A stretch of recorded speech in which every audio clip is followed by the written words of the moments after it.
नमस्कार, बहुत बहुत स्वागत है आप सभी का। आप देख रहे हैं अश्वमेघ न्यूज और मैं हूं आपके साथ स्वाति पार्थी।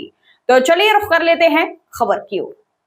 खबर आपको छतरपुर से बता दें, जहां गढ़ी मलहरा थाना क्षेत्र के नागरिकों ने पुलिस अधीक्षक छतरपुर को एक ज्ञापन सौंपकर थाना प्रभारी श्रीमती रीता सिंह पर भ्रष्टाचार, निष्क्रियता, पक्षपात और अपराधियों को संरक्षण देने जैसे गंभीर आरोप लगाए हैं। ज्ञापन में आरोपों की निष्पक्ष जांच कर कार्रवाई की मांग की गई है। ज्ञापन में कहा गया है कि थाना क्षेत्र में कानून व्यवस्था लगातार बिगड़ रही है और आम लोगों का पुलिस पर विश्वास कम होता जा रहा है। शिकायतकर्ताओं का आरोप है कि प्रभावशाली लोगों के मामलों में अलग व्यवहार किया जाता है, जबकि पीड़ित पक्ष के साथ उपेक्षापूर्ण रवैया अपनाया जाता है। साथ ही अवैध गतिविधियों पर प्रभावी कार्रवाई नहीं होने और शिकायतों के निष्पक्ष निराकरण में लापरवाही बरतने के आरोप भी लगाए गए हैं। ज्ञापन के साथ कुछ अलग अलग शिकायत पत्र भी संलग्न किए गए हैं। इनमें एक शिकायत कथित फर्जी प्रकरण दर्ज किए जाने, दूसरी बिना किसी आदेश के मोबाइल फोन छीनने तथा अन्य मामलों में अनियमितताओं और कथित भ्रष्टाचार के आरोपों से संबंधित है। एक सूची में विभिन्न मामलों में कथित अवैध लेन देन के आरोप भी लगाए गए हैं, जिनके स्वतंत्र जांच की मांग की गई है।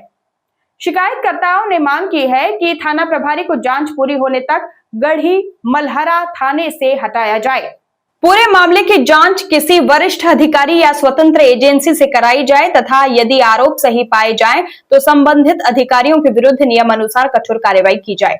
ज्ञापन में यह भी कहा गया कि यदि शिकायतों पर समयबद्ध और निष्पक्ष कार्रवाई नहीं होती है तो क्षेत्रवासी लोकतांत्रिक तरीके से आंदोलन, नगर बंद, धरना प्रदर्शन और अन्य वैधानिक कदम उठाने के लिए बाध्य होंगे।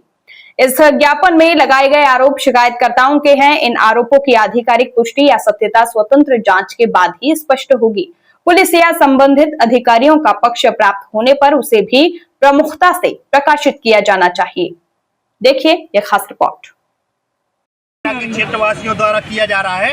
हम लगातार पिछले 1.5 वर्ष से गढ़ी मलहरा में देख रहे हैं कि बिना किसी जांच के किसी निर्दोष व्यक्ति के ऊपर, चाहे जिसके ऊपर उठाकर FIR कर दी जाती है, चाहे आम जनमानस हो, चाहे जिसको हो, उसको उठाया जाता है और थाने में रख लिया जाता है और बाद में उससे पैसा वसूली की जाती है। हाल ही में एक छात्र के ऊपर, बिन बाप के छात्र के ऊपर एक पैसा लेकर झूठी FIR दर्ज कर दी गई, जबकि जिसने FIR की है फरियादी उस घटना स्थल से 40 किलोमीटर दूर था। हम पिछले दिनों देखते हैं ग्राम सिंदुरकी में दो पक्षों में विवाद होता है और उसमें देखते हैं कि एक पक्ष की NCR की जाती है, अगले दिन वह गांव पहुंचते हैं, उनके साथ दूसरे पक्ष मारपीट करते हैं और दूसरे पक्ष, अपराधी पक्ष की तरफ से FIR कर ली जाती है।